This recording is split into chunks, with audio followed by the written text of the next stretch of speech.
a professora Jaqueline Girão, da UFRJ, mas que, infelizmente, não vai poder estar, porque ela perdeu o marido nesses dias agora, sabe?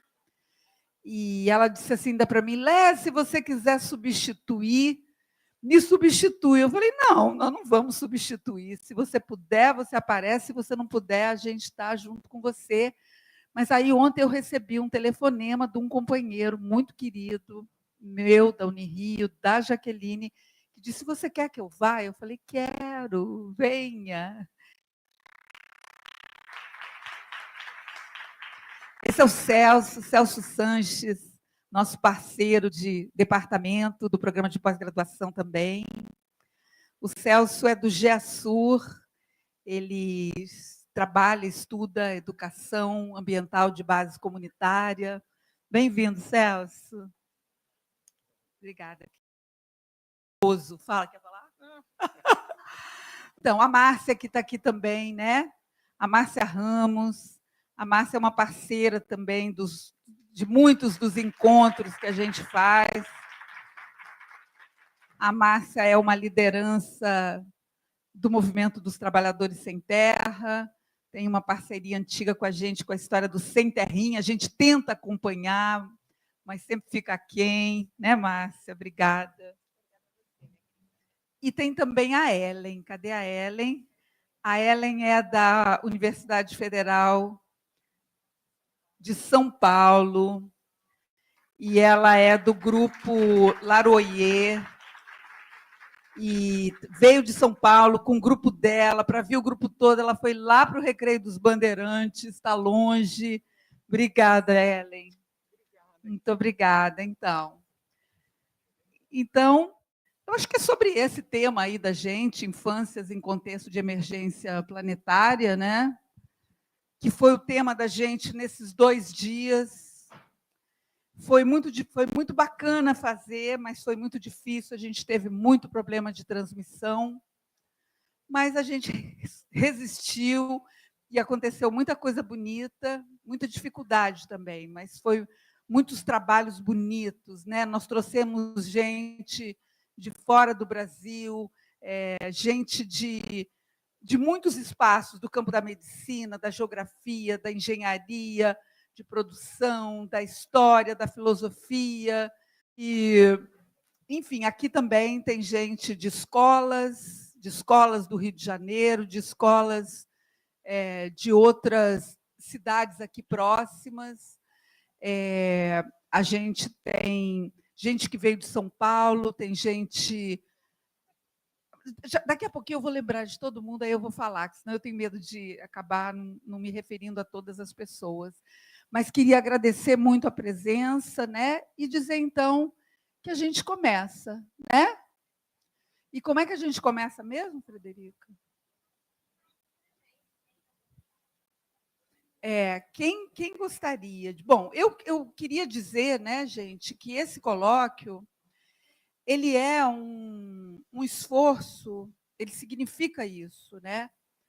Um esforço no sentido da gente ir tecendo um campo de conhecimentos que tem o foco nas infâncias de um planeta. Um planeta que eu tenho dito que está em candela. É um planeta que está em crise moral há muito tempo, na verdade, né? Aqui tem gente como o Celso, por exemplo, que acompanhou de perto todo o movimento ambientalista nos últimos anos. A gente tinha uma esperança, depois da Eco 92, de que o mundo ia acordar, de que a gente ia poder reverter um processo, né, que já se sabia, né, que ia dar no que deu. Né? É um antropoceno, um capitaloceno, que é uma produção histórica mesmo, que é fruto de um modelo de desenvolvimento, de um jeito de estar no mundo, de um modo de organização social, né, centrada na produção, no consumo, no descarte, e que por esse caminho não tem caminho, a gente sabe que não tem. Né? Essa história de desenvolvimento sustentável, isso é uma balela, Mas é essa luta que a gente precisa fazer, a gente precisa disputar esse campo aí, a gente precisa disputar e a gente precisa apresentar outras propostas. A gente já sabe que nós estamos em candela ou em água, né? Então, agora, por exemplo, ontem nós recebemos um telefonema de nossas parceiras militantes lá do Rio Grande do Sul, aos prantos, que elas trabalham com os movimentos populares ali no sul de Porto Alegre, no Rio Guaíba, e está tudo tomado. Elas não é uma situação muito triste mesmo, e ao mesmo tempo é o que a gente tem, né, gente? É o que a gente tem e o enfrentamento vai ser esse. Né? Agora, então, eu acho que a gente tem uma urgência mesmo de produzir outras referências e outras culturas, e outros cotidianos, e outras rotinas, outras relações com a vida, e que a gente está buscando caminhos de produção de outra realidade. Né? E daí a importância que a gente esteja numa luta, que é uma luta micro, mas também numa luta macro, em defesa desses povos, porque eles estão vivos, né? Nós estamos vivos e nós somos herdeiros tradicionais desses povos, né? Acho que o maior apagamento que tem, esquecimento é esse, que a gente não sabe muitas vezes quem a gente é, né? Eu, por exemplo, tenho descoberto que eu sou neta direto de uma ex-escrava malê, muçulmana. Quem diria que eu sou muçulmana? Eu não sabia. É incrível que a gente não sabe, né? Mas a gente está aí nessa luta para descobrir. Então, eu acho que a gente pode, né? E aí, eu não sei quem gostaria de falar primeiro, se o Celso. Bom dia a todos, todas e todos. É uma alegria estar aqui. Eu vou fazer a minha audiodescrição, né? Eu sou uma mulher negra, de pele parda, cabelos cacheados, usando óculos, um vestido na altura da altura dos ombros, amarelo e branco. É uma alegria estar aqui. Então, cumprimento a todos, a pessoa da nossa querida Léa, que é uma pessoa incrível, ímpar e uma referência aqui para todos nós. Estar num lugar como esse é pensar outros possíveis. Então, eu sou coordenadora de um grupo de pesquisa que se chama Laroyer, Culturas Infantis e Pedagogias Descolonizadoras, e para quem não conhece, Laroyer é uma palavra que a gente utiliza nas religiões de matriz africana, mais especificamente no candomblé Nagô, que significa uma saudação ao orixá Exu. E Laroyer, na etimologia da palavra, se a gente fosse tentar traduzir, que a gente vem fazendo isso há alguns anos, significa contradição, significa possibilidades, mas, sobretudo, significa encontros, né, nessas potências de encruzilhada. Então, eu fico muito feliz e faz muito parte da gente, como a gente se organiza, se encontrar com outros grupos e em outras, para fazer outras possibilidades de construção. E aí, eu fiquei pensando, enquanto a Léa falava dessa dificuldade, porque isso é pensado também para ser feito em outro espaço, e foi assim que eu organizei meu raciocínio, né, de todos nós aqui, acho que isso fica bastante desafiador quando a gente se reemparelha, mas também muito simbólico no momento em que a gente está atravessando. E algo que ficou latente para mim, para pensar infâncias em contexto de emergência planetária, é que talvez a gente precise de muito menos desenvolvimento e mais envolvimento. Por exemplo, os meus alunos do curso de pedagogia, eu sou pedagoga com muito orgulho, tá, gente? Professora no curso de pedagogia, mestrado em educação, doutorado em educação. Eu fiquei me recordando que eu e eles acabam repetindo isso, passamos por muito tempo estudando sobre o desenvolvimento infantil. E eu estou querendo nos provocar e pensar juntos o quanto essa história de pensar desenvolvimento não promove o envolvimento, os encontros, né, dentro dessas encruzilhadas, mas, sobretudo, já coloca nas nossas crianças esse absoluto distanciamento, inclusive da própria condição de vida, da própria condição de ser. Então, eu penso que sim, tanto com os povos originários, mas prioritariamente de onde eu estou falando, né, nas perspectivas que a gente aprende em territórios de existência negra, prioritariamente o candomblé, que há uma pedagogia do envolvimento possível através de uma lógica que seja a lógica exúlica. Esse envolvimento possível, essa pedagogia do envolvimento, ela não está posta, né, naquilo que já já está lá, né, mestres e todos. Chamado Racismo Ambiental e Emergência Climática. E aí eu falei que eu queria trazer um pouco essa narrativa, muito mais, o curso ainda vai começar, mas muito mais por como alguns comentários estão se dando, e gostaria de ouvir os colegas do que realmente falar, porque ele ainda vai começar. Aquele que eu até tinha te mandado, Racismo Ambiental e Emergências Climáticas. E esse curso a gente pensou em parceria com o Instituto Peregum, e a Maíra, né, que é uma liderança quilombola super reconhecida, está organizando, de fato quem é a coordenadora do curso, eu digo que eu sou apoio, né, dela, e a gente pensou com muito carinho em fazer esse curso exclusivamente para jovens negros, oriundos de ações afirmativas, de 18 a 29 anos. E aí, quando a gente soltou a possibilidade de inscrições, pela primeira vez eu fui chamada de excludente, enfim, onde já se viu, e que a gente não tinha pensado em pessoas de outra idade, se a gente não estava sendo ageísta e tudo mais.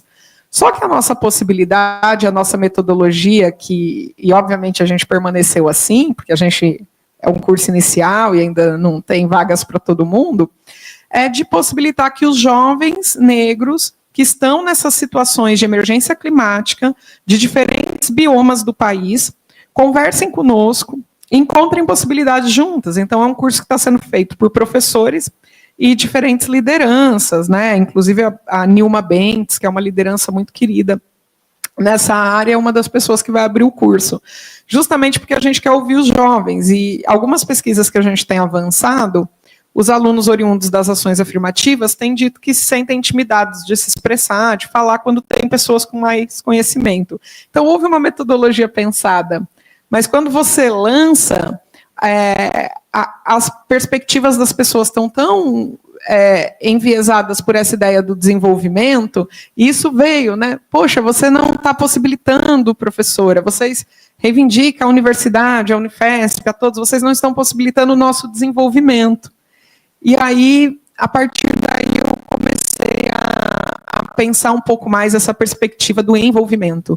Então, eu queria encontrar meios que nós pudéssemos nos ouvir, nos envolver e falar a respeito de algo que nos atinge com tanta veemência, porque, e aí já meio que caminhando para essa reflexão do porquê que isso é tão importante também para o Laroyer, pensar as emergências climáticas, e uma analogia daquilo que a gente tem feito, uma das principais pesquisas nossas é sobre como a necropolítica atinge as crianças negras, né?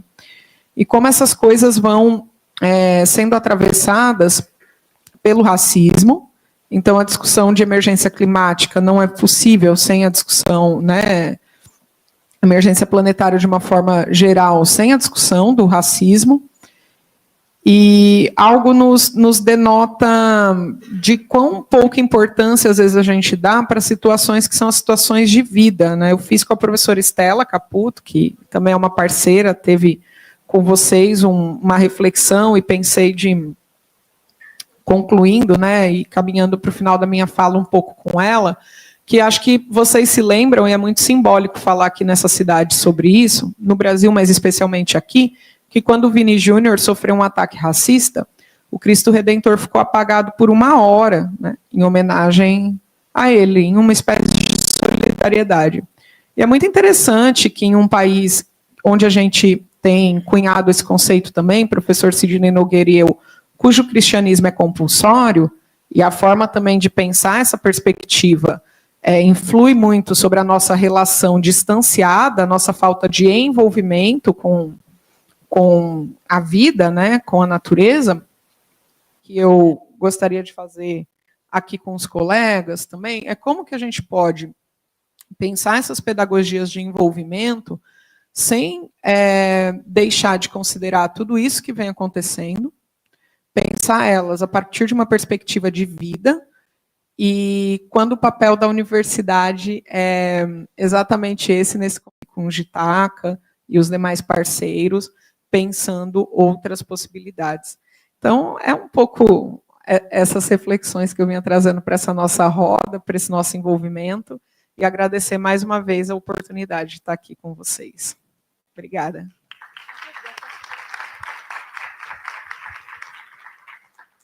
Nossa, muito obrigada pela sua fala, Ellen.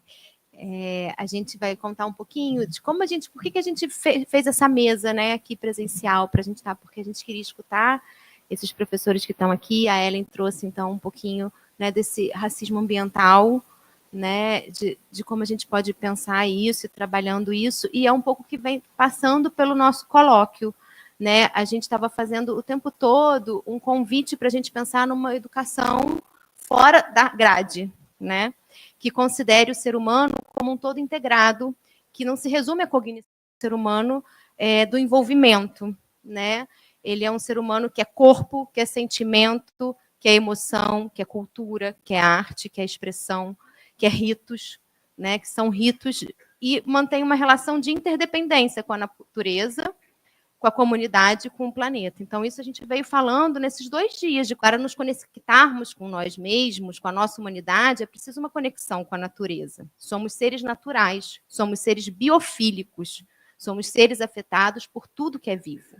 Mas em uma sociedade adultocêntrica como essa em que a gente vive, a gente vai se afastando dessa nossa ancestralidade. Então, a ideia é a gente fazer um resgate dessa potência infantil, uma proposta de aprender com as crianças, de aprendermos com as crianças. E, para fechar um pouquinho aqui do que a gente falou eu estou fazendo aqui um resgate do que a gente falou nesses 2 dias, e fechando com essa mesa tão potente que a gente está aqui. A gente pensou a educação ambiental, ela foi revisitada também, de um modo crítico, né? Identificando e reconhecendo as lutas socioambientais populares como experiências de enfrentamento a uma racionalidade capitalista, individualista, racista, antropocêntrica e adultocêntrica. E esses enfrentamentos são os primeiros passos para a gente pensar, então, uma outra possibilidade para a educação ambiental. E aí, acho que a gente pode passar um vídeo, vamos passar um vídeo que a gente preparou, do Movimento Articulação Infâncias, o Rafa vai passar, e depois eu chamo a fala da Márcia. Pode ser?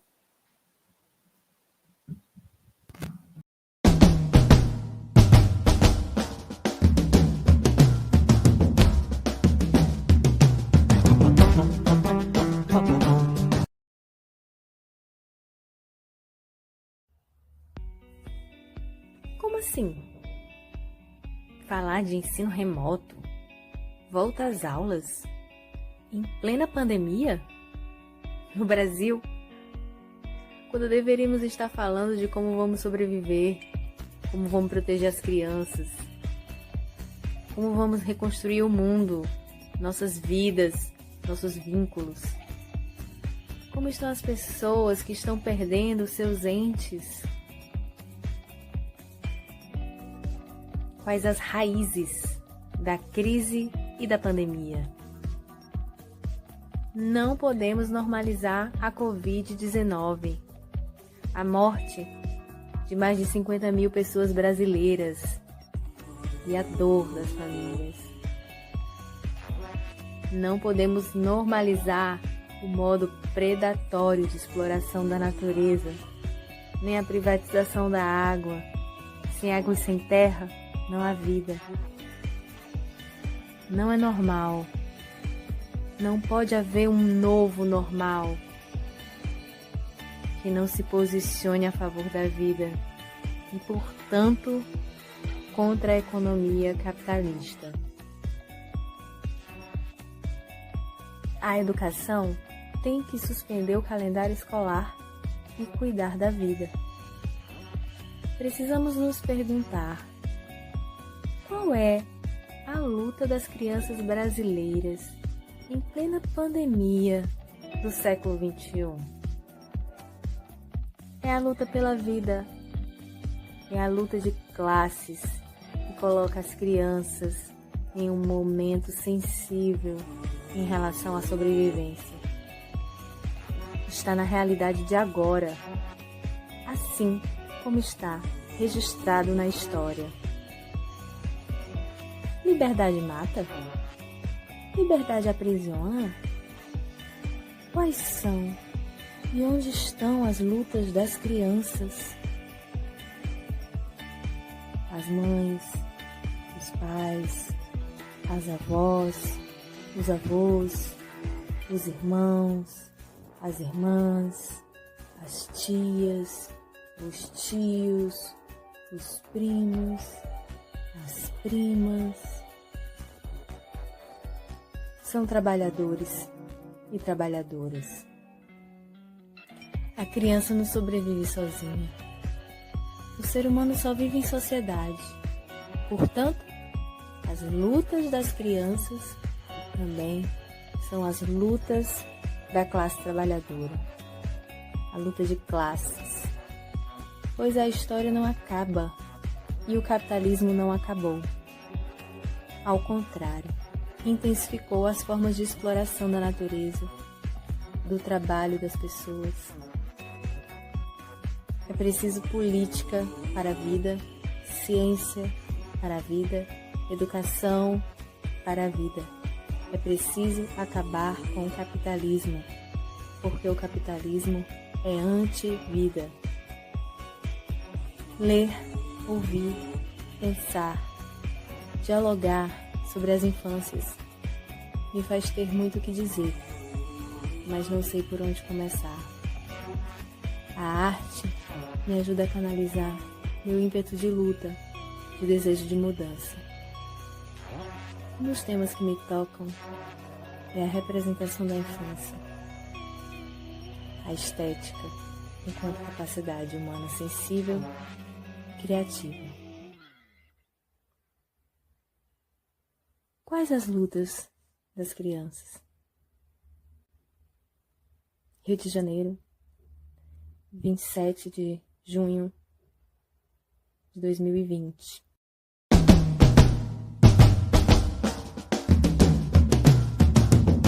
Primeiramente, agradecer, a Leia, em nome dessa mesa, desse colóquio internacional, tão importante, tão necessário, para a nossa atualidade, principalmente para discutir um sujeito que nem sempre está nas grandes pautas dos grandes intelectuais, que é a infância. As nossas crianças, na qual a gente sempre projeta, como o capitalismo sempre traz, como futuro. Que futuro? Trabalhador, desempregado, endividado. O que é o futuro? O futuro é isso, essa construção que o próprio capitalismo coloca para a sociedade e todo mundo, coloca para a criança como futuro. A criança é o presente, porque futuro ela só será adulto, nessa perspectiva aí de projeto único, condicionada ao projeto do capitalismo, alienada a um sistema de exploração, de desigualdade e de trabalhador espoliado de todos os direitos, que é as crianças da classe trabalhadora, na qual eu me proponho sempre, Leia, a me colocar nessa projeção. Primeiro, para dizer que estou falando a partir do meu lugar de fala, do meu lugar de vida, que é o próprio Movimento Sem Terra, que é de onde eu venho, que é de onde eu me formei enquanto adolescente, jovem, mãe, adulta, e agora avó do Heitor, que tem 4 aninhos, e que me ensina todos os dias como a criança do campo, a criança no assentamento, a criança que nasceu na terra conquistada, tem tantas possibilidades de viver a sua infância enquanto criança, de brincar com os bichos, de ter os bichos como uma grande referência. Ele é uma criança que nasceu na pandemia, então ele conviveu muito com os adultos e com os bichos e com as plantas. Essa é a realidade dele. E agora está convivendo com as crianças na escola, mas ele é aquele tipo de criança que observa tudo. Tudo para ele que é diferente, que é novo, que não está no lugar dele, que ele desconhece, ele pergunta. Às vezes, essas perguntas na escola é muito complicada para uma criança que é perguntador, que tem curiosidade, porque ele, como diz o meu filho, ontem ele ganhou um cabrito da avó dele, da outra avó, e ele queria dormir lá com os cabritos, né? Então, já queria ficar lá, mãe, dormindo lá no cercado com os cabritos. Então, essa é uma realidade, e não é para romantizar a infância, porque é muito difícil a criança do campo, é muito difícil falar desse lugar, da ruralidade brasileira, porque também é de muito sofrimento. Mas falar de uma criança que nasce num lugar de luta e de conquista, mas principalmente de luta, organização e coletividade, faz uma diferença e um significado fundamental para o tal desenvolvimento infantil, né? Que sempre é colocado. Então, que desenvolvimento, acho muito legal que a Elly traz isso, né? Falar mais de envolvimento do que desenvolvimento, falar mais de humanidade, né? Do que sustentabilidade, falar mais de direito à vida, né? Aquela que a gente não tem, do que a gente ficar falando de pobreza e extrema pobreza, né? Que é o que a gente vive.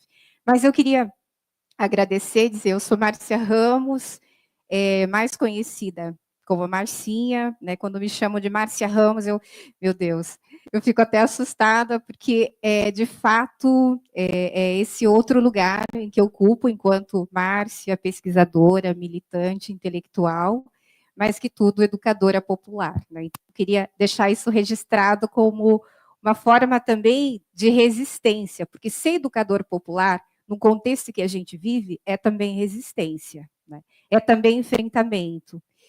E quero ainda trazer presente que nesse momento, né, estou atuando numa pesquisa com a Faculdade Latino-Americana Flaxo Brasil sobre as mulheres rurais, né, sobre um mapeamento de políticas públicas para as mulheres rurais na América Latina e Caribe. Então, nós estamos fazendo um levantamento já que vai se encerrar agora em julho, na perspectiva da gente saber que políticas públicas existem, de fato, para as mulheres rurais na América Latina e Caribe. Bom, o levantamento ainda é bastante incipiente, né? Mas a gente já consegue ver que são poucos. Mas o que eu queria ainda trazer, ainda que é importante para a gente pensar, né, nessa relação que a gente está falando, né, de construção, de pensar projeto, na realidade que a gente tem, né, de um mundo totalmente globalizado, é trazer presente que essa pesquisa, uma das coisas que ela aponta para a gente já, é que as mulheres, né, e já tem pesquisas que dizem isso, são mais, elas alimentam, né, as mulheres alimentam no mundo. 50% da produção de alimentos do mundo são das mulheres rurais. E ainda podemos dizer que a principal questão das mulheres rurais é a terra, porque por mais que elas produzem, são produtoras de 50% da produção de alimentos no mundo, elas não têm a terra. E se tem a terra, é um pedacinho muito pequeno, insuficiente para essa produção que o agronegócio tanto fala, né, da produção de alimentos no Brasil e no mundo, e que não é verdadeiro. Então, eu queria trazer essa presente, por quê? Trazendo para a nossa região latino-americana, as mulheres, né, são as que mais são violentadas e impactadas pelo sistema capitalista. E mais, se as mulheres são impactadas, imagina as crianças. E quem são essas mulheres? As mais impactadas da América Latina e Caribe?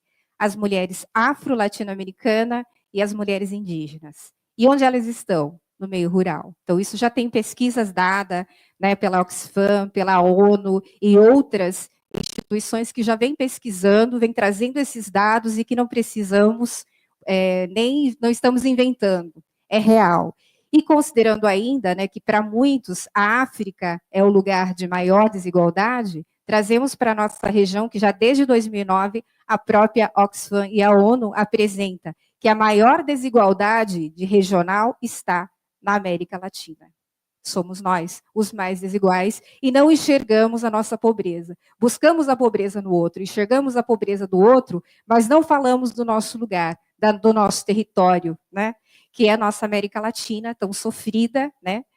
Somos colonizados por europeus, vivemos duras ditaduras na região e ainda enfrentamos golpes e um fascismo que está dado na região e que ainda não se demos por conta que é necessário, urgente, uma unidade internacional.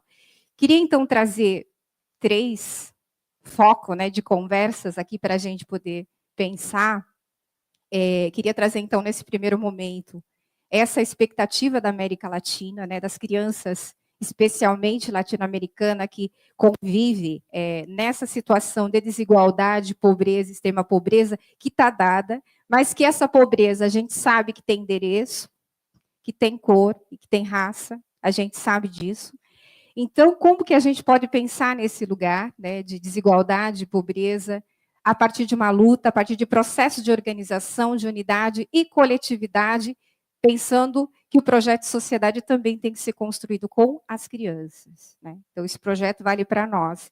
E aí, nesse sentido, eu queria trazer presente, né, já o próprio Manifesto Comunista de 1948, que Marx e Engels traz para a gente que o capitalismo não tem pátria. Como ele não tem pátria, ele se apropria de tudo que a classe trabalhadora produz, né, em qualquer lugar do mundo, de formas diferentes, porque se nós olhar para a nossa América Latina e para a Europa, são diferentes as formas, mas todas elas são capitalistas. Se a gente olha para a África, também. Se a gente olha para a China, né, podemos fazer esse retrato das diferenças, das diferentes formas de atuação que o sistema capitalista tem, porém tudo é capitalismo, né? Então é importante a gente pensar, acho que o vídeo traz muito forte essa dimensão de classe e de enfrentamento.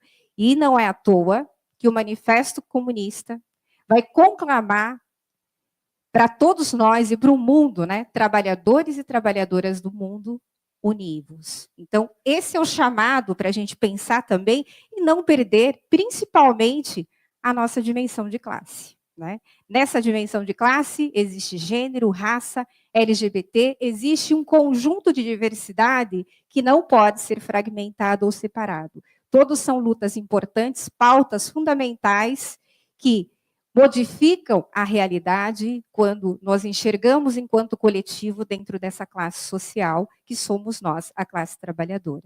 Então, eu queria, para dizer, nessa perspectiva, né, que o próprio Carlos Walter Porto Gonçalves, né, traz no seu livro sobre territórios e resistência e existências, né, essa importância desse capitalismo não ter pátria. E, diante disso, queria pedir, cadê o companheiro para colocar um vídeo agora para a gente sobre as crianças palestinas, que as nossas crianças sem terrinha produziram, porque já são mais de 13 mil crianças praticamente assassinadas, violentadas, fora a quantidade de gente, né, e de crianças que estão sofrendo em Gaza, na Palestina. Então, eu queria pedir, onde ele está, o companheiro, para colocar o vídeo para a gente, porque nós estamos falando de infância, nós estamos falando de emergência planetária, e uma dessas questões também está ligada à guerra, também está ligado às guerras, as crianças que morrem cotidianamente em todos os países, especialmente no Brasil e no Rio de Janeiro.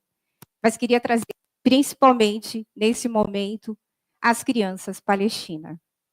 É um vídeo que foi feito com uma canção feita pelas crianças junto com educadores, né? E ela chama, e ela chama-se Palestina Livre. Foi uma canção que está gravada também já para compartilhar no CD, vocês conseguem encontrar isso no YouTube, no CD Plantando Ciranda, das crianças sem terrinha, Plantando Ciranda 3, que é o último CD que foi feito com as crianças do MST de 14 estados brasileiros. Conseguiu? Já vai.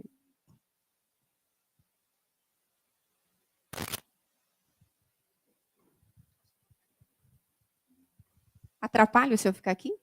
Não?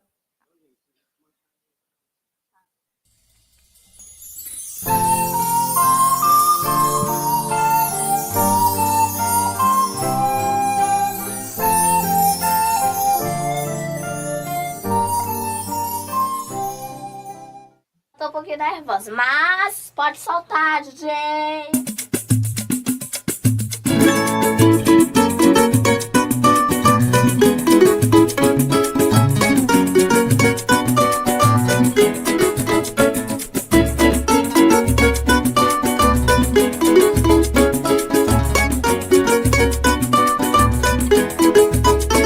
Convidamos as crianças pra brincar no mundo da desigualdade.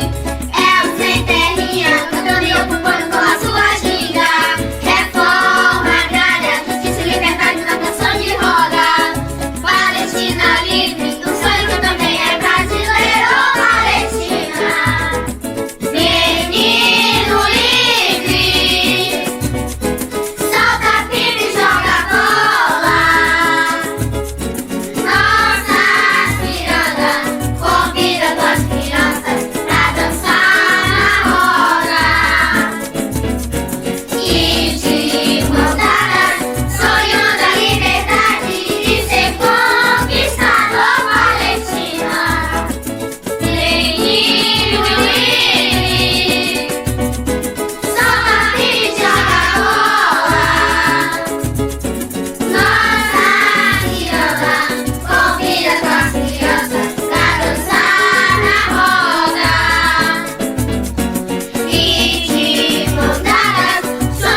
Essa foi uma canção porque, assim, não é por conta do momento que Gaza vive, que a Palestina vive, mas faz muito tempo que o MST vem trabalhando com as crianças sem terrinha a questão da Palestina, porque não é de agora que as crianças palestinas estão sendo prisioneiras de Israel e assassinadas por Israel. Então, essa é uma denúncia que nós temos que fazer, são crianças, mas também adultos, mulheres, né, enfim. E aí, nesse sentido, né, eu trouxe várias coisas aqui, eu pensei, bom, o que eu vou fazer hoje, né, pensando, e sempre que a gente chega nos espaços em que a lei organiza, a cultura popular está presente. Então, o acolhimento de hoje foi muito importante, assim, para todos nós, eu imagino, porque a cultura popular, a arte, né, eu ainda falava com a Leia, a gente disse muito na pandemia, a arte nos salva. Por que só na pandemia a arte foi tão forte, né? Se a arte ela é permanente, ela humaniza, ela nos produz enquanto ser humano, mais humanos. Então, a arte ela não pode ser para nos salvar só durante um período, né? A arte ela tem que estar presente, né? Eu sou da área da música também e assim, para mim é muito forte com as crianças. As crianças expressam isso de tal forma, e não pode ser só da criança, né? Como o Benjamin já dizia, o brincar não é da criança. O brincar é do ser humano. Então, é das crianças também, né? E nós somos parte dessa construção, porque o capitalismo até isso ele tira de nós. A capacidade de brincar. Porque brincar é criar, brincar é fazer a diferença na história, é se socializar, é produzir, é criar, né? E nesse sentido, quando a gente deixa que o capitalismo se aproprie da brincadeira e torne nas escolas como entretenimento, a gente tira o elemento político da brincadeira, né? E a brincadeira também é política. E eu diria, assim, com toda certeza, brincar é contra-hegemônico. Num tempo em que o capitalismo tira da gente todas as possibilidades de existência enquanto ser humano. E só quer de nós, né, um clique lá na visualização X do Instagram, do Facebook ou das redes sociais de um modo geral, só precisa do nosso tempo dedicado para visualizações. Precisa da nossa força de trabalho para ser explorado, espoliado. Precisa de seres humanos não pensantes. Então, é importante que a gente tenha isso como perspectiva, né? Porque quando eu trago a Palestina, é porque a cada 10 minutos, uma criança palestina morre em Gaza. E isso é uma realidade. É porque nós temos uma história e que nós não podemos perder essa dimensão, como já dizia Gramsci, trazendo o elemento da dialética da história, é a história que nos faz presente para trazer a nossa ancestralidade, para trazer as lutas populares, os colonizadores que aqui nos escravizaram, é para trazer a dimensão de violências que vivemos e para enfrentá-la. E aqui não é a área do conhecimento, não é a sociologia, não é a antropologia, não é a filosofia. Todas essas áreas, né, não é a geografia, todas essas áreas elas precisam de um elemento que não é disciplina, é a história. A história que cada um de nós carregamos, da nossa comunidade individualmente, do nosso país, do nosso continente. A história e a memória não pode se perder de uma perspectiva de classe e de luta. Por mais que a pós-modernidade tente tirar isso de nós não podemos abrir mão, porque é a história que vai permitir que nós modifique o que nós queremos como projeção de futuro. E quando eu trago as crianças, eu estou falando de uma projeção de futuro. Estou trazendo uma projeção de crianças que é presente e que no seu presente estão proporcionando que o MST hoje, né, nessa construção dos 40 anos de Movimento Sem Terra no Brasil, tenha uma história em que as crianças também são sujeitos, construtores desse lugar. Mas não só as crianças, as mulheres, a juventude, LGBT, um conjunto de pessoas, de homens e mulheres, que fazem desse movimento ser um movimento diferente, com contradições, porque isso a gente não tem como, não vivemos numa ilha, né? E o movimento ainda organiza famílias, pessoas sem direitos de ter direitos, a casa, a terra, o trabalho, a educação, a saúde. Pessoas que o capitalismo já excluiu, já estão excluídas. Então, são essas pessoas que aí alguém fala, mas eu fui lá no assentamento, no acampamento, tinha esse problema. Vai ter sempre, porque é desses sujeitos excluídos de todos os direitos, desumanizado em muitos casos, que o Movimento Sem Terra se propõe em mobilizar, organizar e trazer para uma coisa chamada coletividade, na qual contrapõe o capitalismo que trabalha o individualismo. Então, eu queria trazer esses elementos para a gente pensar que, na nossa história, nós carregamos nas costas, né? O Brasil carrega nas costas a morte, o assassinato de mais de 2.000 crianças pelo Exército Brasileiro no Paraguai. Essa é uma intervenção do Exército do Brasil no Paraguai, e que está na história. Agora, vamos dizer, não, isso faz tanto tempo que a gente vai apagar? Então, isso é história e memória, é importante assim, a gente pensar nesse lugar, né, de que a gente enfrenta. Eu não vou ficar aqui falando só da desgraça, né, porque é muita desgraça que tem no mundo, mas especialmente na América Latina. E aí eu queria trazer, então, um pouco de elementos para a gente poder conversar. E aí eu trouxe. Primeiro, eu queria começar com as crianças lá em 1998, as crianças sem terrinha. Daí eu vou pedir mais uns 5 minutinhos só para mim poder, tá? Tá. Então, eu queria trazer, assim, para a gente pensar nesse lugar, né? Quando a gente fala da escola. O que é a escola do MST quando surge lá em 1994, na primeira ocupação? Primeiro, não foi essa a escola primeira, né? Da luta pela terra no MST. Mas ela vem anterior disso. Ela começa já com os acampamentos que surgiram no Rio Grande do Sul, que são pré-históricos do MST. Mas eu queria trazer um poema, porque nós construímos, em 1998, pensando nos 500 anos, né, parece uma coisa lá do passado, faz tanto tempo, né, e eu vivi isso aqui. Desenhando o Brasil, e aí a gente trouxe em desenhos e redação que todas as escolas onde a MST estava organizado, né, produziram.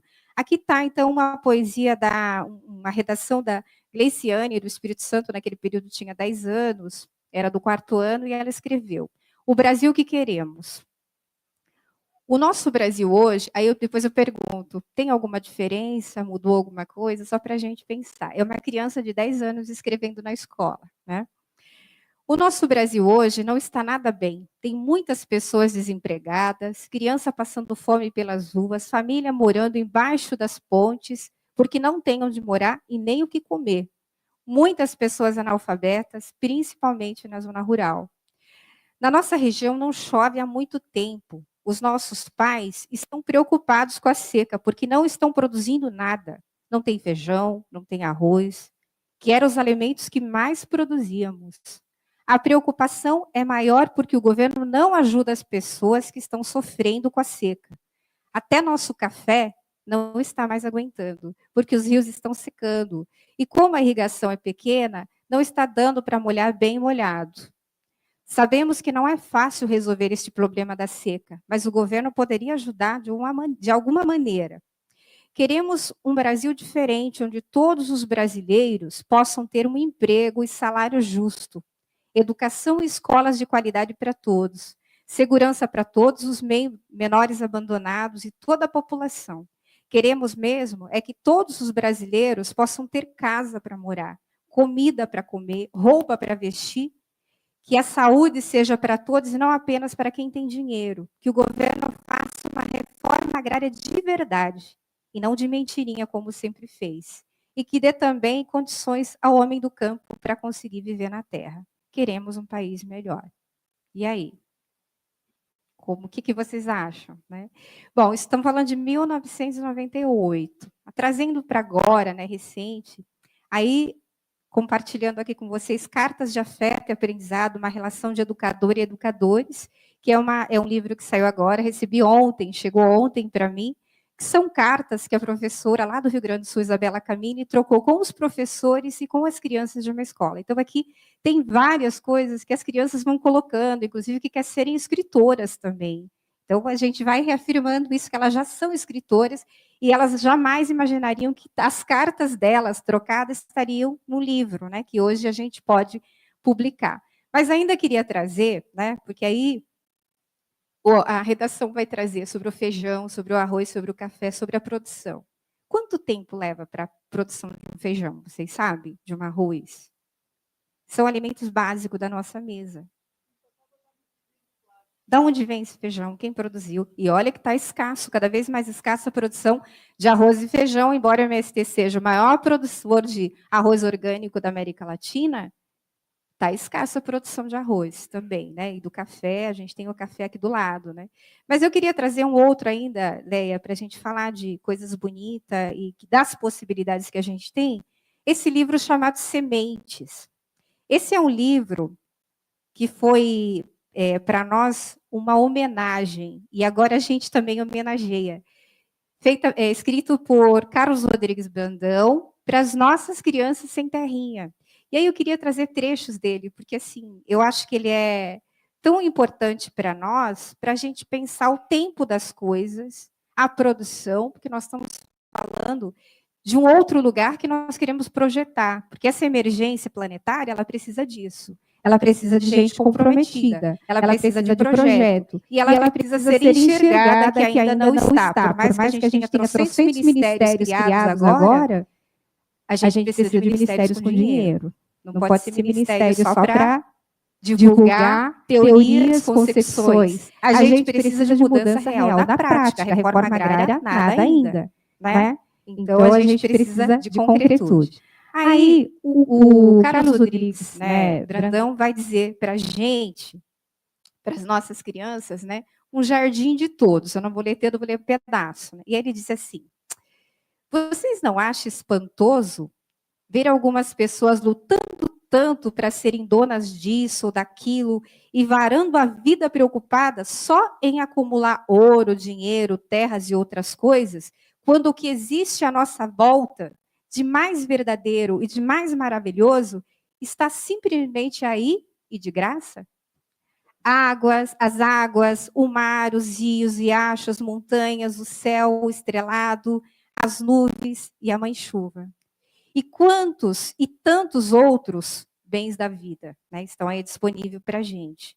E também a terra, onde semeamos, onde plantamos e de onde tiramos quase tudo o que nós e todas as pessoas precisam para viver a vida e serem felizes. Bom, é isso, né? Por que uns têm que ter tantos e outros nada? E outros passarem fome? Então, é pensar nesse lugar da criança, né? Porque nós vivemos as diferentes pandemias na América Latina, que não é só a fome é uma delas principal, mas são muitas as da violência, né? Diferentes tipos de violência com as crianças, de gênero e outros, né? Então é importante a gente ter isso como referência, mas a gente ter também como referência a criança desse lugar. Então, nesse sentido, queria só trazer, para ir finalizando, essa construção que o MST vai fazer desde 1984, com as crianças sem terrinha. Né? Eu trouxe um vídeo, mas esse é apenas uma amostra muito pequenininha do que o movimento vem fazendo na luta por escola. Então, já em 84, o movimento vai lutar por uma escola para as crianças dentro da comunidade, dentro do acampamento, com os professores de lá, porque até então ninguém podia entrar naquele acampamento. Né? Existe um exército do lado de fora. Ainda no final da ditadura empresarial militar, a educação, como não era, né, e ainda segue sendo uma luta permanente para a população do campo, também começa aí a luta por uma escola diferente, uma escola popular, podemos dizer, que é onde as crianças podiam também participar da construção dessa escola juntamente com as suas famílias. Né? E nessa produção, as crianças vão se inserindo nesse movimento, criando sua identidade como sem terrinha, a partir do primeiro encontro de crianças em 1994, no Rio Grande do Sul, ocupando, juntamente com os educadores da escola, né? E aí eu trago isso como uma relação direta com o Estatuto da Criança e do Adolescente, porque o processo do movimento também está ligado ao processo histórico do Brasil, essa construção, mas também um vínculo latino-americano, porque não dá para dizer, o movimento ele nasce com um vínculo totalmente latino-americano. Cuba, né, a gente traz presente a luta cubana, Nicarágua, né, e tantos outros países que estão muito próximo, né, a essa construção do movimento, não só enquanto luta pela terra, mas enquanto cultura, né? Então, pensar nesse lugar. E aí as crianças ocupam a Secretaria de Estado da Educação no Rio Grande do Sul para reivindicar o lugar da escola, para reivindicar a terra, o direito à terra, à escola na sua comunidade. É o primeiro passo da construção da identidade das crianças. E é nesse lugar que nós podemos dizer, é nesse lugar que a criança vai se construindo enquanto luta de classe e enquanto política, né? Por quê? Pensar esse lugar político da criança não é só porque ela fez a luta, né? Desde que a criança nasce, ela já nasce no lugar político, né? É ideológico, a gente tem uma luta ideológica, a gente tem um enfrentamento ideológico, porque se a gente não fizer isso, o capitalismo está fazendo todo dia e diz que nós é que somos os ideológicos, né? É nós que doutrinamos todos os dias. O que faz o capitalismo pegando pela televisão, né? Todos os dias está nos doutrinando, nos ensinando como é que a gente dá, né, um like, uma live, enfim, como é que a gente constrói esse nosso lugar de dominados, né? Isso todos os dias está sendo feito. Então, quando você coloca a criança em movimento, junto com os professores, para questionar a ausência de direitos, no momento em que nós estamos construindo o Estatuto da Criança e do Adolescente, para ser efetivado na sua prática, o MST está doutrinando. Isso vale para o MST e para qualquer organização social que enfrenta o capitalismo.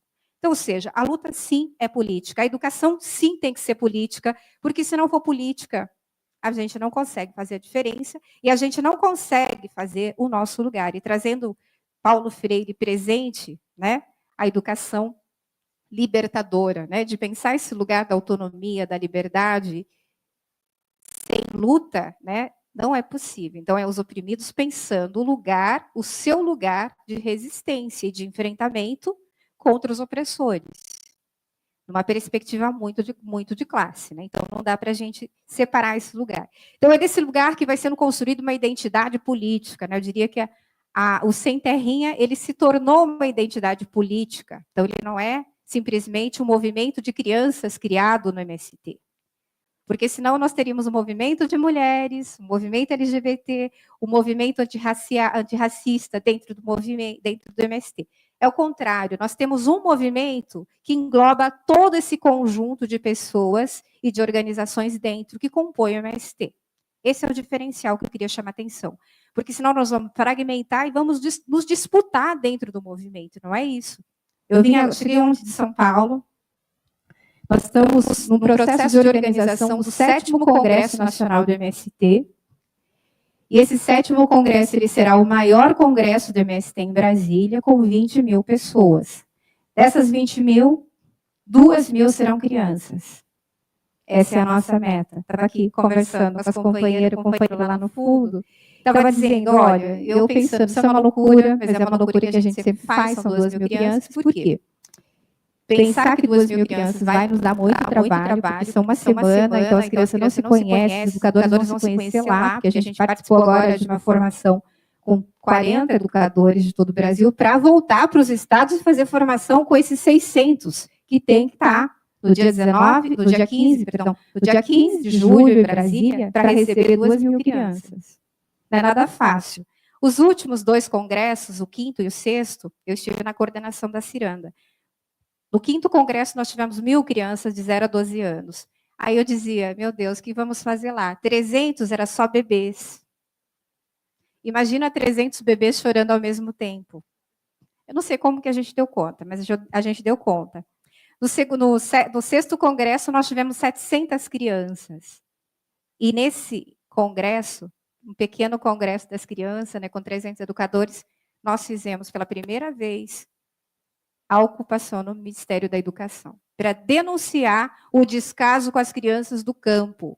Acho que foi o primeiro movimento, não sei se teve outro, que ocupou com 700 crianças o MEC. As crianças não sabiam o que era o MEC, não tinham noção, mas a gente foi com as crianças, isso é político.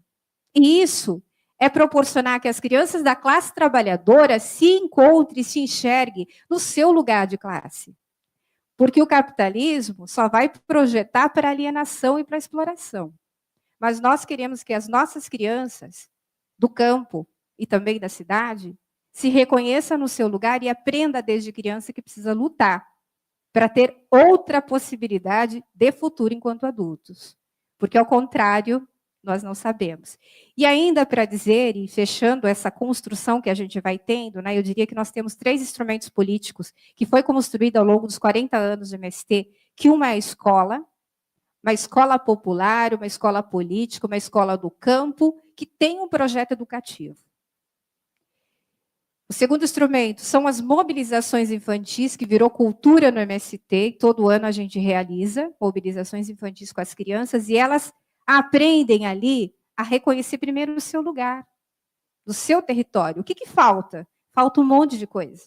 Mas é nesse lugar que as crianças estão inseridas, inclusive para questionar o próprio MST, das contradições que estão expressadas nos nossos territórios e comunidades assentadas e acampadas. E um terceiro instrumento é a nossa ciranda infantil, que é o espaço que foi construído, e eu diria ainda que não é possível falar de criança sem falar de mulheres. Não é possível falar de mulheres sem falar de criança. Por quê? Porque quem carrega até os dias atuais, nas costas, os filhos e as filhas, são as mulheres. Para elas lutarem, para que elas tenham condições de estar, por exemplo, no MST, não só nos espaços formativos, mas como dirigentes do movimento, a ciranda infantil foi essencial. Isso aqui eu quero dizer que não é dizer que nós superamos a educação infantil, muito pelo contrário, né? Isso eu falava agora, antes de ontem, na segunda-feira, com os meninos e meninas que serão coordenadores da ciranda. A educação infantil é uma luta que tem que ser cotidiana nas nossas comunidades, educação infantil do campo, que na teoria é lindo, mas na prática não existe. Então, nós precisamos lutar, porque a ciranda ela foi construída como alternativa para todos os nossos espaços, para garantir que as crianças também participem, mas principalmente para a maior participação das mulheres nesses espaços. Então, é importante que as duas coisas estejam equilibradas, que as mulheres possam participar, porque a gente garante um espaço que seja também educativo para os seus filhos e filhas, né? Então, queria trazer isso como importante. Por quê? Porque eu quero fechar agora, Leia, com a seguinte perspectiva. Nós, da classe trabalhadora latino-americana, não estamos produzindo uma infância eurocêntrica, uma infância ocidental. Nós estamos construindo uma infância latino-americana que tem uma outra perspectiva da classe trabalhadora, porque essa criança ocidental, que foi produzida conceitualmente, teoricamente, ela é uma criança que tem direito à escola, as nossas ainda não têm. Ela é uma criança que tem direito a uma família. A nossa, as famílias é diversa, mas ainda tem dificuldade, muitas dificuldades de pobreza. Uma família que tem trabalho, a nossa, são desempregadas. É uma realidade extremamente diferente de uma realidade eurocêntrica, colocada para a gente como uma concepção de infância universal. Nós não podemos ter essa lógica de uma infância universal. A infância ela é universal, mas a sua concepção ela é diversa.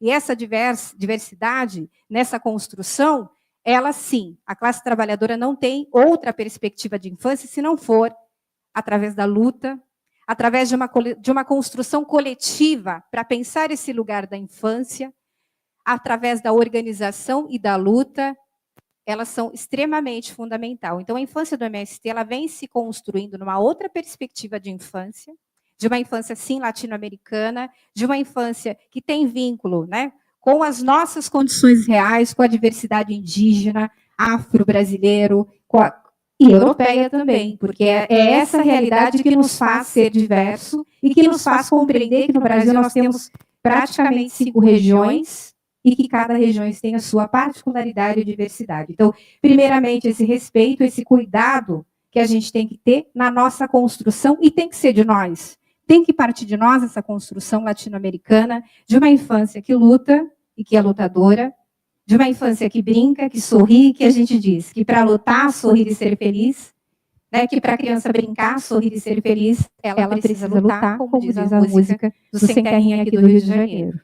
Então, esse é um pouco os elementos que eu queria trazer para esse debate, para a gente conversar, tem um monte de coisas que eu preparei, mas assim, para esse momento, eu queria trazer essas questões que são fundamentais para a gente pensar o lugar da infância, o lugar do planeta, né, que a gente tem que construir, e que a infância do MST não está desvinculada de uma perspectiva do projeto de reforma agrária popular que o movimento vem construindo nesses 40 anos de existência. Um pouco isso. Obrigada.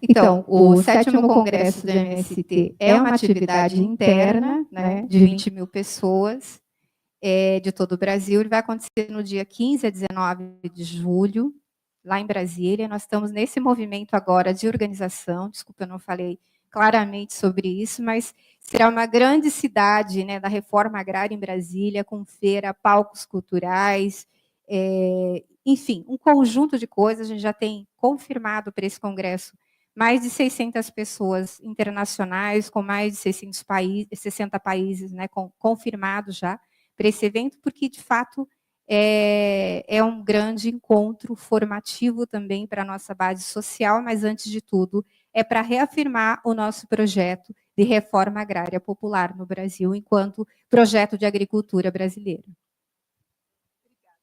Muito obrigada. A gente queria, de novo, passar um vídeo muito pequenininho, né? Mas eu não sei onde é que ele está aqui, sabia? O Rafa vem. Você vem, Rafa, passar aqui um vídeo bem pequenininho. Gente, essas máquinas realmente, né? A gente é mais rápido do que elas, eu acho. Você pode passar, Rafa? É um vídeo bem pequenininho. Eu estive agora como professora da Unirio. A Unirio acompanhou essas conferências nacionais, especialmente a Conferência de Cultura. E, pela primeira vez, uma das pré-conferências foi uma conferência de cultura e infância. Então, a gente levou as crianças, né? E, cada vez mais, a gente vem tentando avançar no sentido de ir se constituindo um sentimento de infância em que, de fato, a gente olhe para as crianças numa relação horizontal, né? Para os povos originários brasileiros, em geral, embora eles sejam muito distintos uns dos outros em termos culturais, as cosmopercepções variem de etnia para etnia, mas tem um sentimento de infância de que uma criança guarani, por exemplo, quando ela nasce, ela é um espírito cosmológico, né? Ela pode ter origem em divindades, em animais, e essa criança já chega dizendo algo para o mundo, de si, do mundo para o mundo. Mas, enfim, então, essa criança, ela chega, mas ela está chegando no universo humano, né?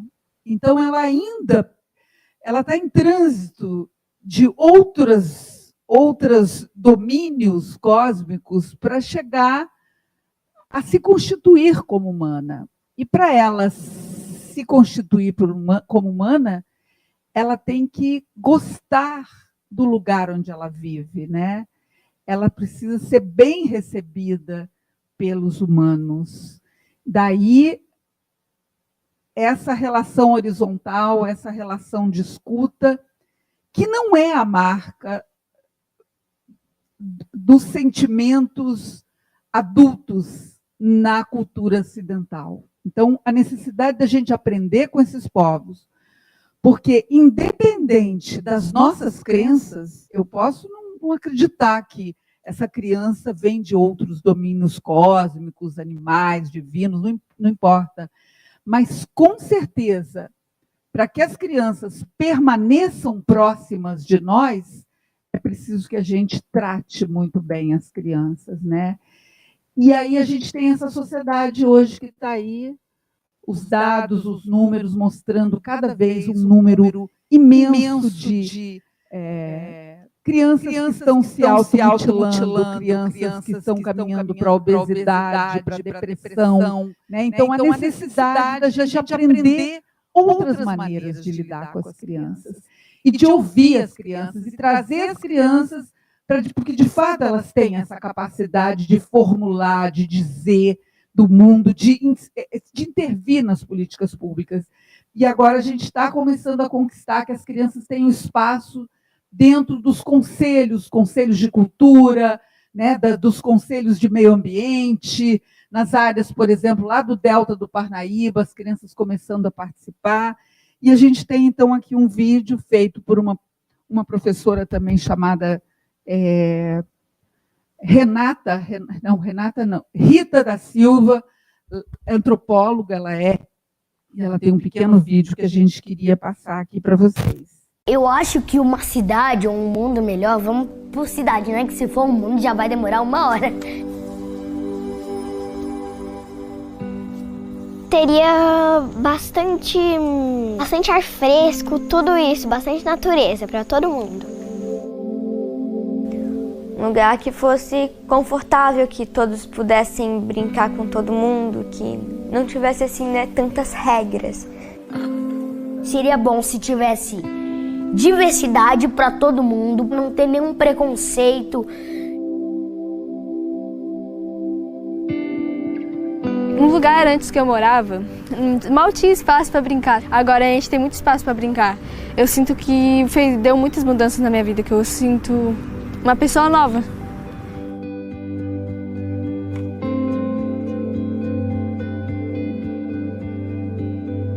As pessoas dão muito pouco valor ao tempo. E eu acho que isso é algo que tem que ser mais valorizado, porque no momento que eu crescer e escolher ter filhos, eu tenho que ter um tempo para o emocional com aquilo que eu escolhi ter. Vamos fazer uma casinha maior que cabe a gente dentro. Uma pergunta, o que você fez quando você era criança? Eu fiquei sentada jogando joguinho. Não, aí olha a diferença. Aí depois a outra pessoa pergunta, o que você fez quando você era criança? Eu acampava com meu pai, com a minha mãe. Eu fazia trilha pra praia. Nenhuma criança gosta de andar de carro. Então acho que seria uma cidade onde tudo é perto e pode ir a pé.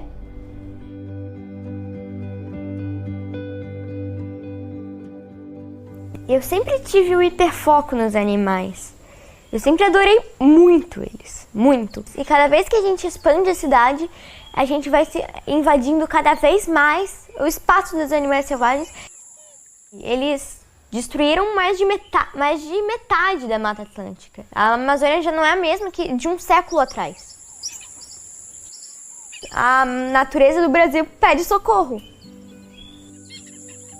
Uma das coisas que a gente podia fazer que já diminuiria um grande impacto, né, na natureza seria diminuir drasticamente a quantidade de agrotóxicos utilizados na agricultura. Se tu pudesse fazer um pedido assim para alguém que te ajudasse a fazer algo, o que tu pediria? Eu pediria para eles demarcar nossa terra.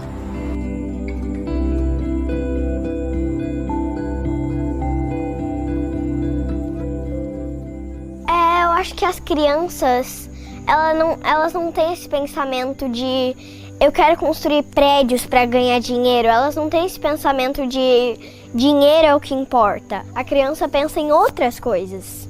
Então as crianças podem ajudar os adultos a pensar que dinheiro não é só o que importa.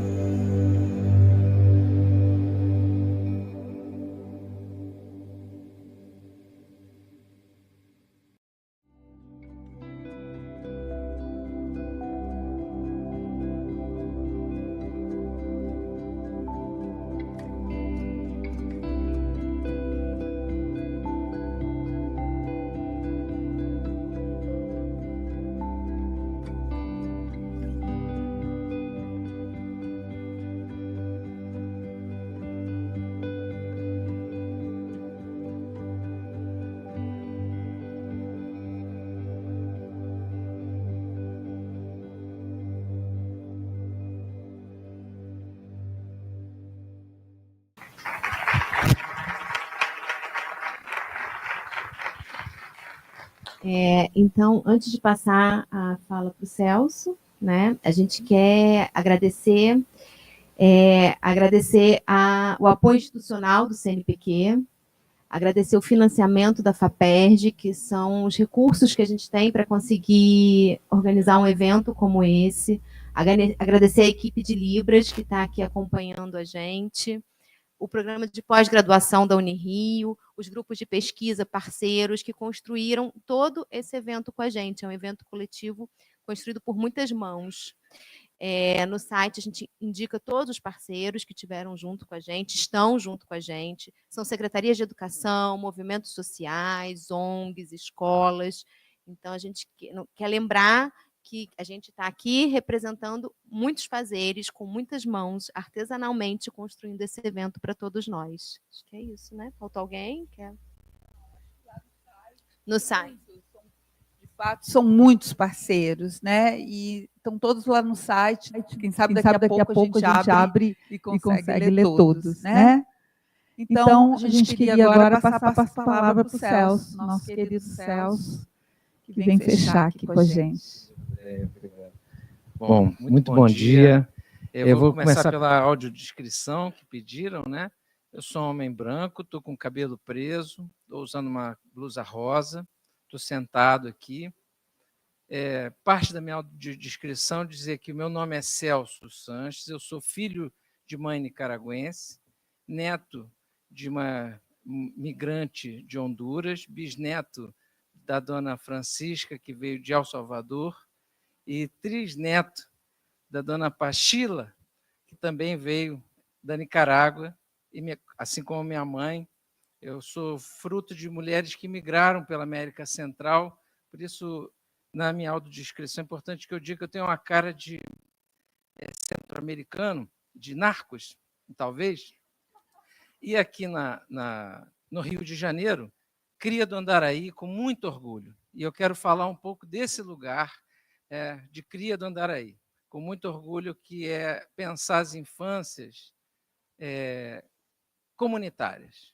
Como a comunidade educa? Qual a importância da comunidade para a educação?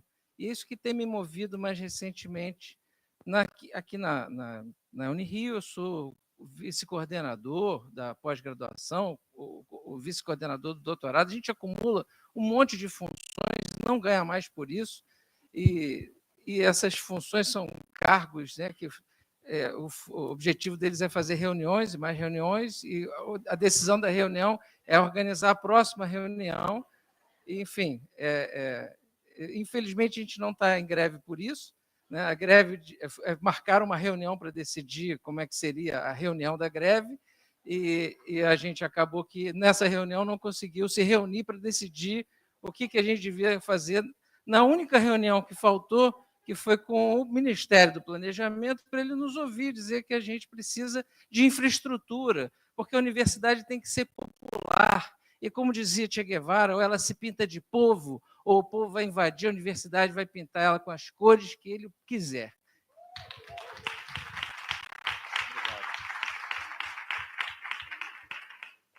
Eu falo como ex-sindicalista, com muito orgulho, dirigente sindical aqui da nossa Unirio, Seção Sindical do Andes. Aqui tive orgulho de fazer parte de duas gestões da diretoria, do diretor secretário, algum cargo também que eu não lembro direito agora, mas de muita luta. E foi ótimo o período que eu passei na diretoria, e ver agora esse movimento, né, que a gente está organizando, eu fico até muito entristecido, porque é um momento que a gente precisa da universidade povoada. Então, ver esse dia de hoje, a universidade povoada, é maravilhoso, é maravilhoso. Eu queria agradecer muito a oportunidade de estar aqui. E eu também estou aqui meio que representando a nossa companheira, nossa querida companheira, a professora Jaqueline Girão, que perdeu o esposo dela. E foi por isso que eu liguei para a Leia. Leia, precisa de compor a mesa, já que ela não vai poder ir por conta do luto que ela está vivendo.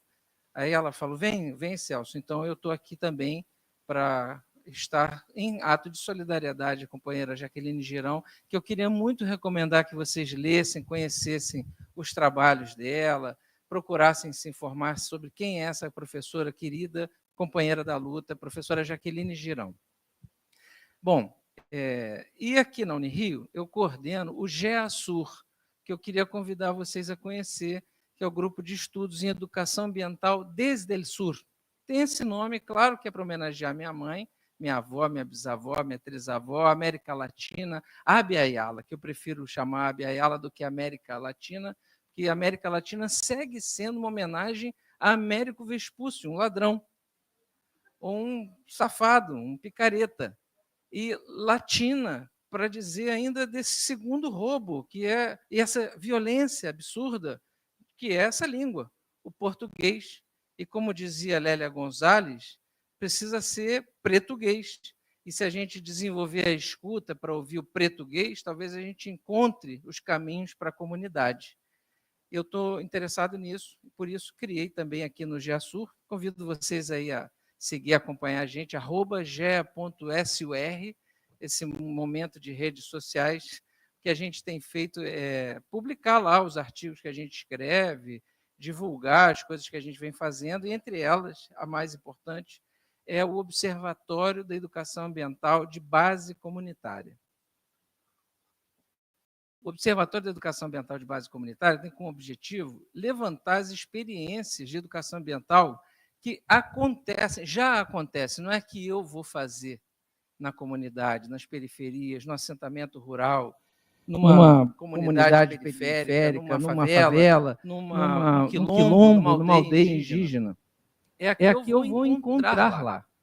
E eu tenho tido a honra, nesses últimos quase 25, 30 anos, quase, de caminhar com alguns povos indígenas, com algumas comunidades quilombolas, e, claro, a favela, que é o ambiente com o qual a gente tem mais interseção.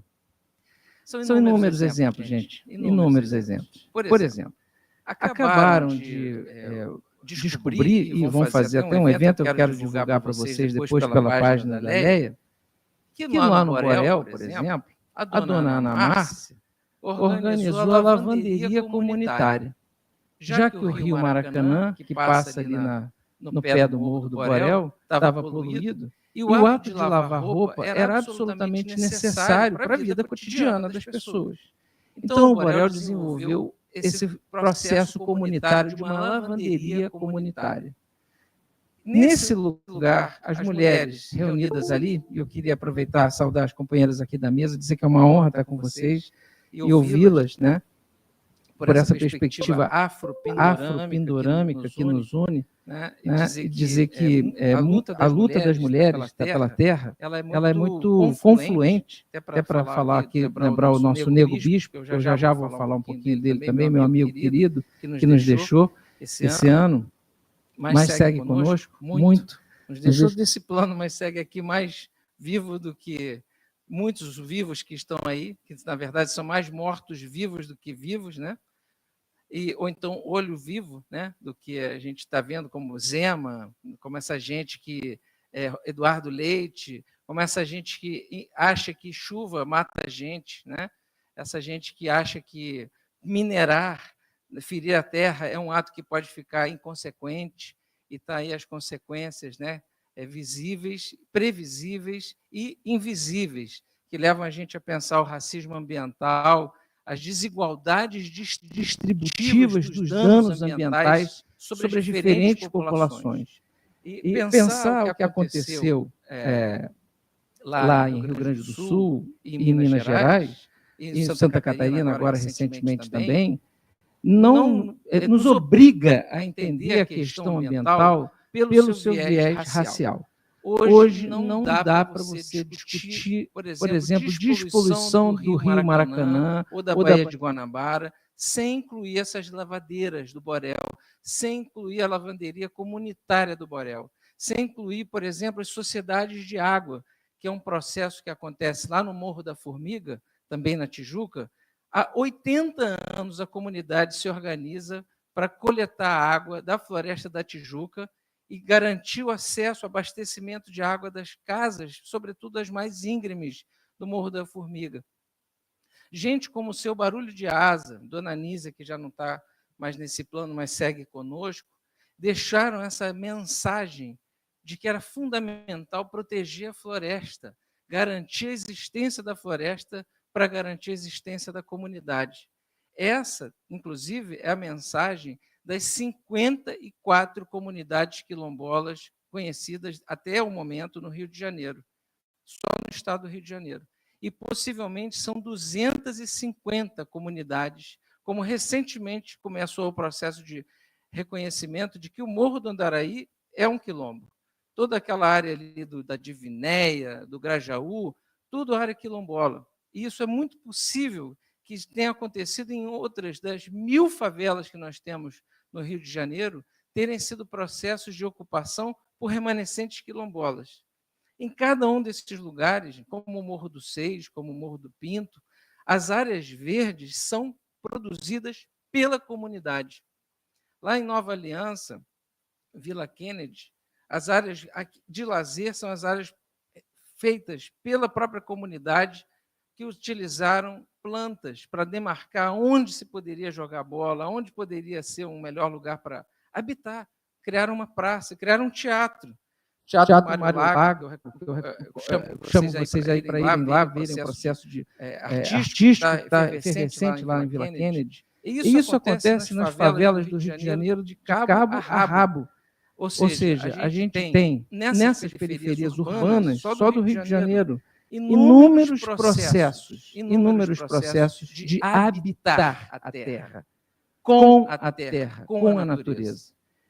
E é isso que vem denunciando de uma maneira muito contundente, muito bonita, um pensador da Martinica, a terra do Franz Fanon, de Aimé Césaire, Malcolm Ferdinand, que eu queria muito, como professor, não posso deixar de recomendar uns livros, né? Aqui, Ecologia Decolonial, do Malcolm Ferdinand, que vem pensando justamente como é fundamental racializar o debate da educação ambiental, da ecologia política, do meio ambiente, para a gente não achar que o problema está no antropoceno. Antropo é ser humano. E o Malcolm pergunta, sim, mas qual ser humano? Porque em África, hoje, ainda alguns países como Gana, ou países que vivem outros holocaustos, outros genocídios, como o Sudão do Sul, que ninguém fala o que está acontecendo lá, ou países que vivem hoje guerras civis dramáticas, né? Ou que vivem instabilidades políticas, como Ruanda, né? Como Guiné-Bissau, com a ascensão de uma extrema-direita em África, ou países que vivem renovações políticas incríveis, como Burkina Faso, onde está Traoré, um grande líder contemporâneo, terra de Thomas Sankara, que todo brasileiro devia conhecer, terra que inspirou Amílcar Cabral, que foi inspirado, melhor dizendo, por Amílcar Cabral, que, por sua vez, inspirou Paulo Freire. Amílcar Cabral, poeta e revolucionário africano. Todos esses elementos da África contemporânea, plural, diversa, mostram o quanto essa diáspora africana nos alimentou e nos alimenta até hoje. É um processo transatlântico, como diria Beatriz do Nascimento, num livro de mesmo título que eu recomendo muito, Sou Transatlântica. Beatriz do Nascimento, historiadora brasileira, carioca, aliás, não era carioca, não lembro agora o estado dela, mas, enfim, que pensou um pouco desses processos de aquilombamento que produziram formas de ser e estar outras com a natureza, cujas ancestralidades e referências ancestrais africanas, negras, da diáspora, criaram possibilidades de ser e estar no mundo, de coexistir no mundo, de habitar, além do que o Malcolm Ferdinand denuncia, que é o habitar colonial. O habitar colonial que se baseia no monomundo, que é a monocultura da soja, a monocultura do patriarcado, a monocultura que incide sobre os corpos com os agrotóxicos, com a monoalimentação, com o nutricídio que a gente está vivendo. A monocultura não é só da soja, não é só da cana, não é só do café, não é só da mineração, do extrativismo da mineração. A monocultura também, não fui eu não, deve ter sido a Vale do Rio Doce. A monocultura é também das ideias, da mente, como diria Vandana Shiva, grande ecofeminista que nos ensinou que a luta das mulheres e a luta em defesa do meio ambiente sempre caminharam juntas. Ela alerta isso na Índia, mas é verdade para a América Latina. Basta você ver as assassinadas, né, em defesa do meio ambiente. As grandes lideranças ambientais da América Latina, sobretudo as que foram as mulheres assassinadas, vítimas de feminicídio, eram lideranças ambientalistas. Berta Cáceres, que a gente não coloca como esse, não pode deixar de nominá-la, né? Marielle Franco presente, hoje e sempre. Falar de Marielle Franco, hoje e sempre. Marielle era nossa companheira na luta por educação popular, comunitária, em projetos que a gente participava e participa ainda. E, desde sempre, o interesse dela era discutir a favela e o meio ambiente de periferia como um direito humano. Isso é absolutamente fundamental. Eu sou aprendiz desse processo, aprendi isso com ela.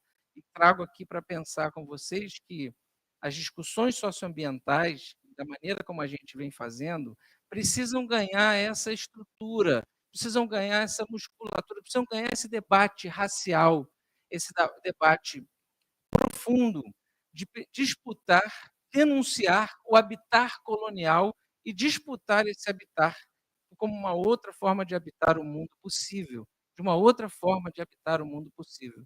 E é nessa que o Nego Bispo ajuda a gente a pensar muitas coisas. O Nego Bispo dizia que é o melhor lugar para guardar o Nego tinha como referência a roça. A sua vida era a roça de Quilombo. E ele tinha tido uma grande mestra, que foi a avó dele. E ele entendeu com a avó que as coisas se davam de início, meio e início, o tempo inteiro. E ele tinha muita escuta para a geração avô. E era um cara muito generoso, sempre foi muito generoso conosco aqui do GEASUR, participou de muita coisa, e ele era arredio com convite de universidade, né? Ele não gostava de ser convidado para a universidade, ele tinha uma crítica muito pertinente à universidade, mas, ao mesmo tempo, ele sempre estava disposto a esse diálogo, porque ele entendia algumas coisas, e eu acho que, como eu tinha entendido o que ele estava falando, coisas importantes sobre a crítica ao habitar colonial, dito de outra forma, que isso impactou muito, inclusive o próprio Malcolm Ferdinand, na conversa que eles tiveram. Malcolm Ferdinand aprendeu muito com o Nego Bispo, muito. Depois de ter escrito o livro, ele dizia, nossa, se eu tivesse te conhecido antes, tinha escrito outro livro. E é verdade. Uma das coisas que o Nego Bispo dizia o melhor lugar que ele aprendeu com a avó dele e com os mais velhos, com a geração avô dele, diziam assim, o melhor lugar para guardar um peixe é o rio, não é a geladeira. O melhor lugar para guardar uma beterraba é a terra. E pensando com o Nego Bispo e nesse colóquio, ouvindo as companheiras, talvez o melhor lugar para guardar a nossa humanidade, a nossa relação com a terra, com a mãe terra, nossa relação com a nossa mãe comum, o melhor lugar para guardar isso seja a infância, seja uma criança.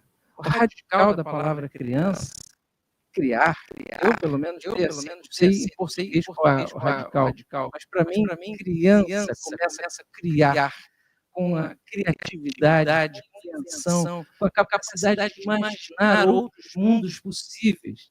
A criança é o território da imaginação. A criança é capaz de imaginar outros mundos possíveis. E eu pensei isso em algum momento da minha vida, sobre a importância do imaginar. Muito inspirado em Paulo Freire. Paulo Freire escreveu um livro com um grande companheiro chamado Donaldo Macedo, cabo-verdiano, grandes que cresceram nos Estados Unidos. E Donaldo foi tradutor de Paulo Freire e também escreveu coisas com ele, como, por exemplo, esse livro fantástico chamado A Importância do Ato de Ler, onde os dois inventam uma palavra nova, disputando essa língua latina tão violenta que é o português, que não permite a gente dizer certas coisas que a gente tem vontade. Quando a gente fala o que a gente quer, eles chamam de palavrão. As palavras que a gente quer nominar determinadas pessoas, né? Eles chamam isso de palavrão. Para mim, são adjetivos para determinadas pessoas, né? E Paulo Freire, com o Donaldo Macedo, chamou isso de essa possibilidade, essa palavra nova, de palavra-mundo. E ele dizia que antes de ler as palavras, de aprender a ler e escrever, você primeiro lia o mundo, aprendia a ler o mundo. E eu, pensando com Paulo Freire e com Donaldo, fiquei pensando que talvez a gente pudesse, na verdade, imaginar outros mundos. A importância do ato de imaginar quer dizer que talvez a gente tenha que criar uma outra palavra, imagina mundos. Foi assim que a gente inventou, para disputar o ato de imaginar, percebendo que a primeira coisa que o capitalismo faz conosco é roubar nossa imaginação, nossa capacidade de imaginar, de criar. Mas a criança, a infância, o tempo inteiro está imaginando outros mundos, está imaginamundos outros. O imaginamundos é essa disputa do ato de imaginar, entendendo que está em disputa, entendendo que o capitalismo quer se apropriar do nosso ato de imaginar e que a gente pode, se apropriando do ato de imaginar outros mundos e, a partir dessa imaginação, ler e criar outros mundos possíveis. Então, o Imaginamundos, para mim, também reside, está bem guardado nas infâncias. Bom, isso é tudo teoria, né, gente? Esse livro está disponível em PDF, vocês podem baixar na nossa página, geasur.com, ou no nosso Instagram tem o link para a nossa página, @gea.sur. Imaginamundos é o livro que eu escrevi com o professor Robson Loureiro, lá da Federal do Espírito Santo, Rafael Nogueira Costa, lá da UFRJ, o Sérgio Pereira, aqui da Unirio, querido amigo, e a gente juntou um monte de cineastas para pensar cinema, meio ambiente e a disputa da imaginação para discutir essas coisas, né? Dentro do que a gente vem chamando de uma educação ambiental desde el sur, que também é o título do outro livro, que está lá disponível para download, tudo grátis. Os que não são da nossa própria editora, são de outras editoras, também estão lá disponíveis para download, pirateados na nossa página, geasur.com. Bom, essas são as teorias. Agora vamos falar sério. Eu talvez explique isso melhor com poesia. Eu vou tentar traduzir um pouco do que eu estou dizendo com uma poesia.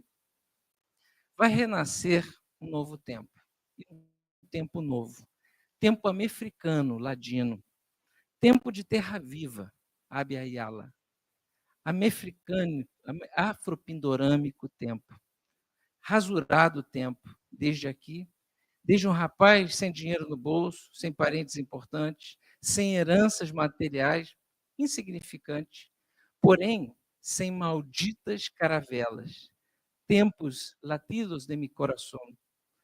O que eu quero dizer não cabe em espanhol e não existe em português. Cabe apenas no silêncio das línguas que esqueci.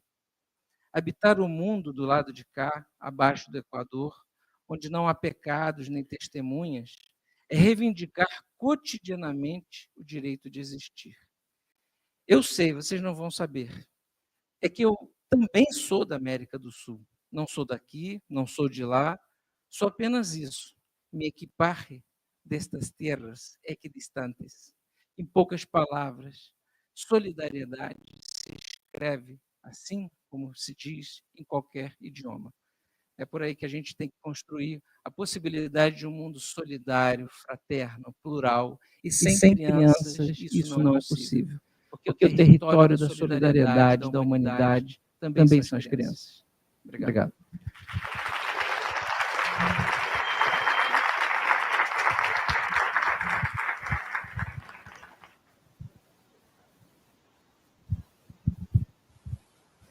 Então, gente, eu queria, então, a gente começa a se despedir daqui, né, da mesa.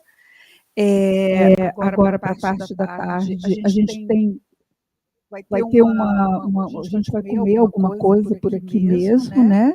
E depois a gente vai fazer um rodão que a gente converse e aponte, traga as questões que vieram no colóquio e a gente possa conversar com as pessoas que estão aqui, né, que vêm de lugares diferentes. A gente não falou aqui, mas a gente, além desse apoio institucional que a gente tem, né, tem grupos que estão aqui, como Conexão Natureza, o Bambino, a Prefeitura de Niterói, Escola Nossa, Aldeia Curumim, a Égua. ao apoio também à proximidade da creche municipal indígena Ocacatuana de Ilhéus, né?